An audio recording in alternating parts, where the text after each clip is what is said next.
Happy New Year and welcome to the first episode in 2020 on my channel, What's New with Nadine.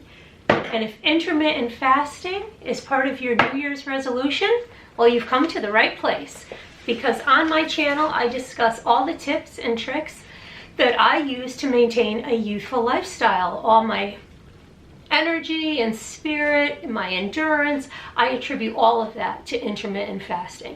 And today I'm going to break it down and simplify it to just 3 beneficial steps about intermittent fasting that I enjoy.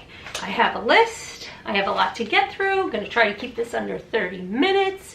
And if you can just take a moment and hit that subscribe button, I upload videos every week where I share all of these lifestyle choices that I make, and I think I reap the benefit of, and some might argue I look youthful for my age.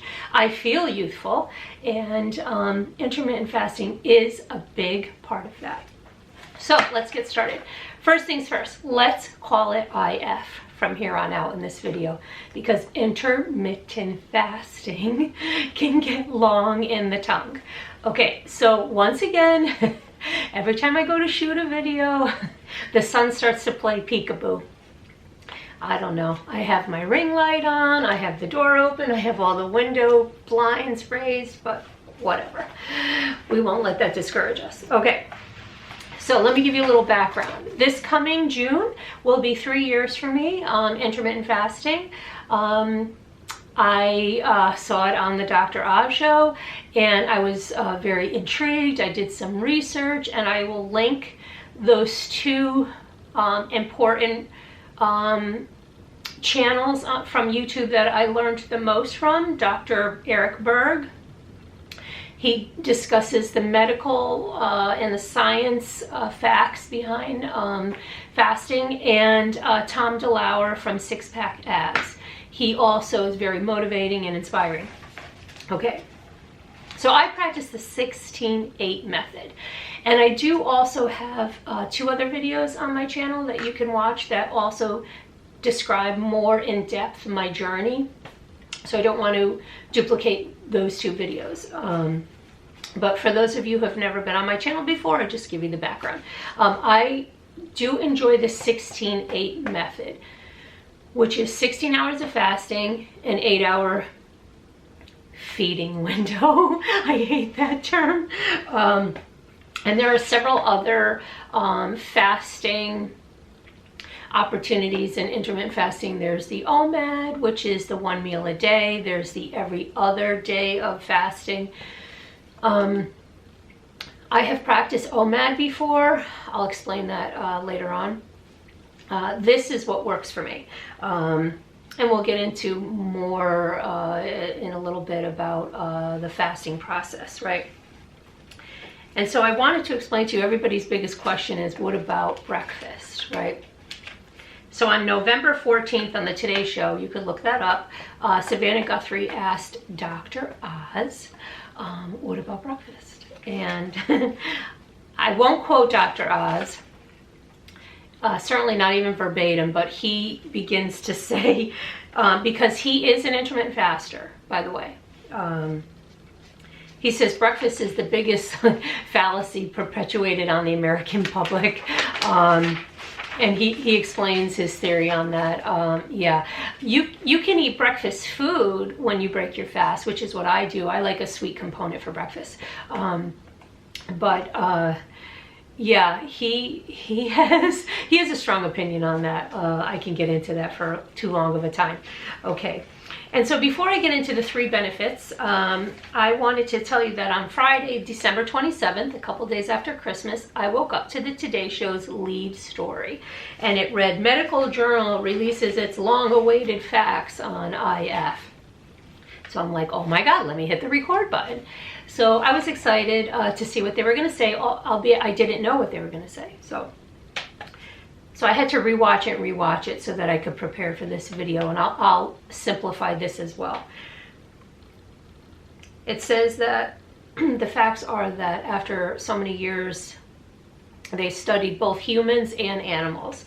The conclusion was IF reduces the risks in diabetes, heart disease, and can lessen the chances of obesity.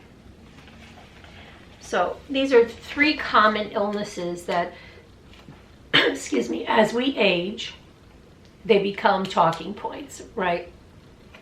When you're out for dinner, you're talking on the phone with your friends, and you notice, you're getting old when you start talking about the weather and your pills. And so I think if you're looking to change your lifestyle, of course, looking to shed some pounds, I think obesity, diabetes, and of course heart disease, if we can find a way to reduce those risks, live a very engaged, energetic life, I mean, that in and of itself should give you pause to, do some research. So the study goes on to say that there's a metabolic switch in our body that happens during fasting. And what it does is it takes our stored sugar and turns it into energy. And it converts our fat into energy. And if you read the study, it links it. If you could read it, it's very interesting. I won't bore you with all of that. And the latter part of that, the fat converting to energy, that's very interesting because most of us on IF exercise in a fasted state. Okay, I exercise in a fasted state. For those of you who watch me, this is repetitive, I apologize. I do exercise 6 days a week. I do run 4, 5, 6 miles almost every single day, with the exception Tuesday. And I run on a fasted state. And I know what you're thinking. I know that sounds crazy, and it did to me too a few years ago. But I have been exercising a very long time in my life, probably 20 years. What I can tell you with certainty is that when I exercise today, I have a lot more endurance. I have greater energy. My output is phenomenal. I went from running 3 miles to 5 and 6. I've doubled that.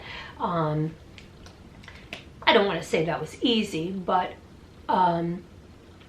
conversely, what I've discovered that is on the occasion when I exercise in the afternoon, which is post first meal, oh my God, I'm very lethargic. My output is not the same. I focus on the clock. I can't maintain a certain speed. It reminds me on the occasion when I am forced to do that it's almost not worth it because I get very frustrated. I start focusing on my labored breath. I don't have a focus. I don't have the clarity.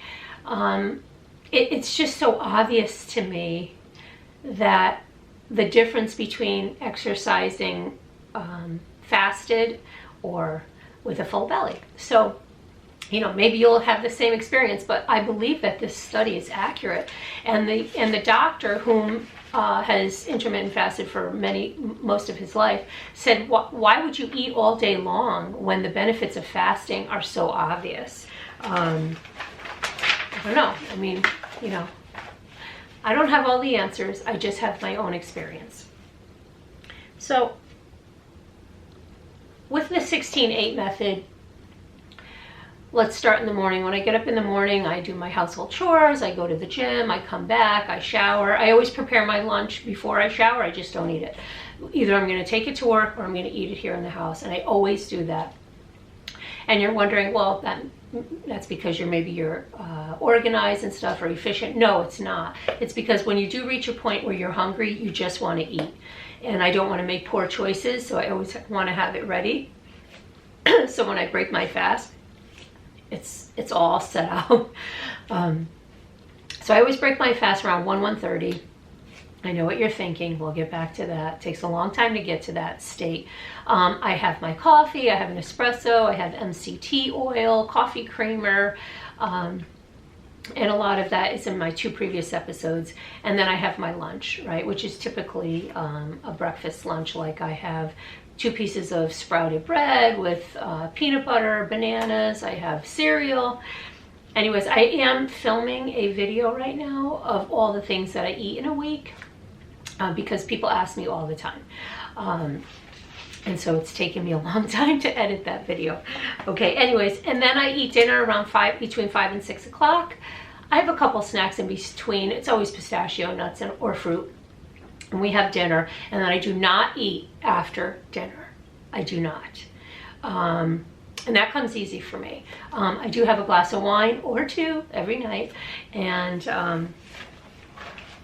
yeah, the 16-8 method works best for me. And the OMAD I have also done, and that's when, you know, if you feel like you've eaten too much or had too much alcohol or whatever the case may be, the next morning you might feel like you overdid it the previous day. So I just enact OMAD. It takes a long time again to get to this, where I won't eat until the following evening, like 4. I will ask my husband if we can eat dinner at 4:30, 5 o'clock, and I will have that. And I will do that probably several times a year, not often.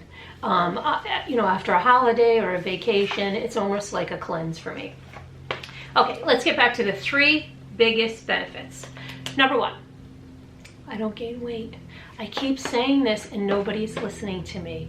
Now, when I say I don't gain weight, it doesn't mean I'm talking about 10, 15 pounds. I'm not talking about our body's natural fluctuation, 3 pounds, 4 pounds, depending on your height and weight. For me, I'm talking like 5 pounds max.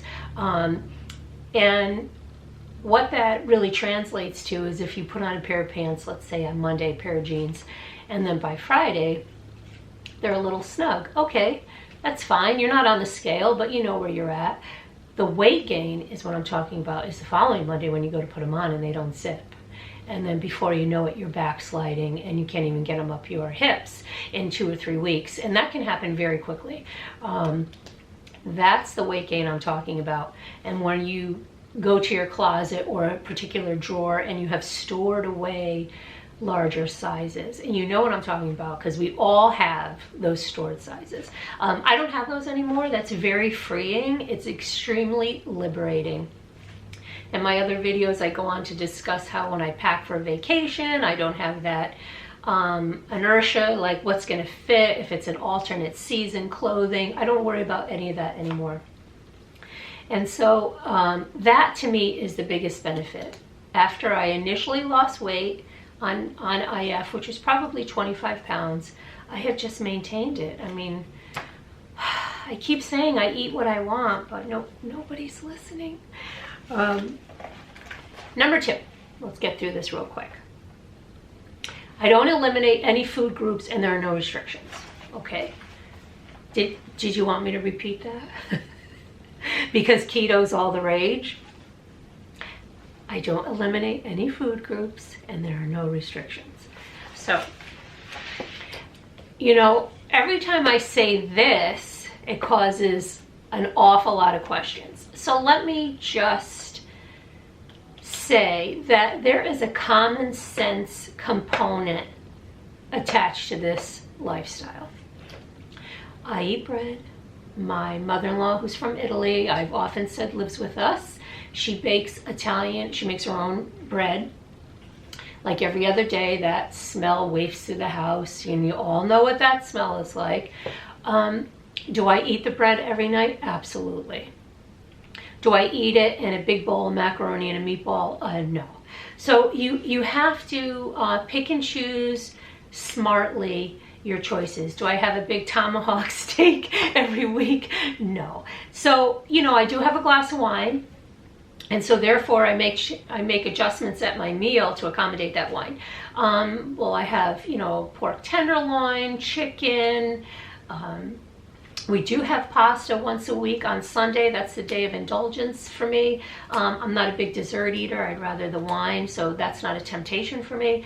But I don't eliminate sugar. I don't eliminate red meat or protein sources. I don't eliminate carbs. But I'm not knocking back on the couch a bag of chips. I'm not eating, you know, mac and cheese out of a box. Certainly not. So I eat a very healthy diet, you know, like a Mediterranean diet. A lot of fruit, a lot of vegetables, salmon, chicken. I'm not a big hamburger or beef eater, but I do enjoy it once a week or so. But I don't go over someone's home any longer and have that fear that when I go, what are they serving? I don't eat this. I'm not supposed to eat that. So I don't have that angst when you go to a restaurant and you're scared, should you eat before you go? And all these things that we put our psyche through in a preparation of hoping a diet will be successful. This is not a diet. This is a lifestyle for me. I eat eggs. We do have cheese on the table almost every night. I enjoy blue cheese on my salads. I use olive oil on Saturday nights. If we go to a restaurant, I put butter on my bread. I mean, these are the things that I enjoy. I don't indulge every night with butter on Italian bread, but you have to use common sense. But I do have a healthy appetite. And that, of course, comes from my exercise. So I have an output, of probably 600-700 calories a day from exercise. So I can eat more than the average person. I know that. Hence, that's why I get to have the wine. But if I didn't exercise, I would have to just tweak my amount of calories that I can consume. So let me just underscore that you have to use common sense. You can't have fried chicken and French fries every night. I would on Saturday, by the way. Fried chicken, I always say, if there was a last supper for me, if I was going to the chair, it would be fried chicken. I mean, that's it for me, fried chicken. I love it. And I would have it every Saturday night, 1 or 2 pieces and stuff. So, what lifestyle and diet do you know of that you can just eat everything? I don't know. And not gain weight. Third and final, I feel great, and the doctors agree. So you're wondering, well, what does that mean, the doctors agree? Okay, I feel great. I have clarity. I have vigor. I'm spirited. I'm energetic. I'm enthusiastic. I'm happy, I'm optimistic, and you're probably saying, well, what does that have to do with intermittent fasting? A lot, an awful lot. It has caused such a confidence boost for me. I have exercised for most of my married life. I've been married 31 years. I am 53 years old. I have a renewed sense of spirit and energy today that I didn't have a few years ago. And so I can only attribute these changes with the IF. And so the doctors, okay, you get a lot of mixed reactions in the doctor's office about IF. First of all, you have to school the doctor on what it is. There are always skeptics. Interesting to me that most doctors don't have any nutrition background, and they don't even take nutrition classes. I've been told this several times. Anyway, so they know what you know, which is they get their information on the Today Show, and if it's on the Today Show, it's got to be true. So I've seen 2 cardiologists because I had some fainting spells, which was related a little bit to hypoglycemia. That's another story. But anyways, I'm fine. I saw 2 cardiologists. I wore heart monitors for a couple weeks with each doctor. I'm great. The doctors told me I'm great. They put me into an elite fitness category, athlete category. I was very excited to hear that. They ran all the blood lipids. I had all this blood work, and the conclusion was I was great. Great health. And then, of course, it's always followed by the doctor wanting to know more about IF. I've seen an internist. I have seen my gynecologist twice a year doing more blood work. I've had 3 colonoscopies in 2 years. That's because I have I have a lot of family history that's not pretty. And so I try to stay on top of everything. And everything all of these doctors have said the same thing. They hold up charts and they're like, you're good. My blood pressure, I'm not pre-diabetic, I'm nothing. I don't take any pills. I take some vitamins, some magnesium, some general multivitamin, vitamin C.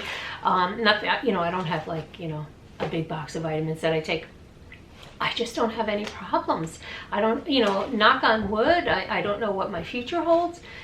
But I can tell you, for my age with certainty, all of the doctors agree. I'm in great health. And they, like I said, they get very curious after they read everything, what intermittent fasting is, why I started it, what exactly I do, what I eat. And they all bid me goodwill, you know, in their doctors at the end of the office visit, and they keep saying, keep doing what you're doing. And I'm like, okay, I will. So in conclusion, I just wanted to say, the best way to say is when I was on the treadmill today, by the way, and there was a woman to my right, probably in her 40s. It appeared maybe the treadmill was a new machine for her. She was struggling with some buttons and stuff. And so I was in my cool down mode. And she said to me, can I ask you a couple questions? And I, you know, I'm root to tip, soaking wet, blood vessels, soaked, smelly. So I was shocked that anybody would actually talk to me. And she had asked me a few things. One, how to work the machine. And two, she was quite inspired by my workout. So my advice to her is my advice to you, which is it takes time. It really does take time to master fasting.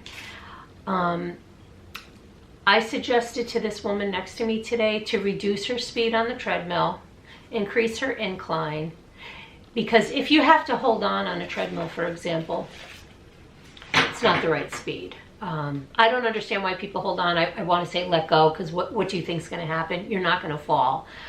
It's kind of mind over matter. So I said to her, if you feel that you have to hold on, then the speed is too fast. And so I got her at a 2.1 incline and a 3.4 walking speed. And I said, do this until Friday. Then on Friday, move it to 3.5, you know, and do this for 2 weeks and slowly increase your speed and slowly add 1 degree to your incline.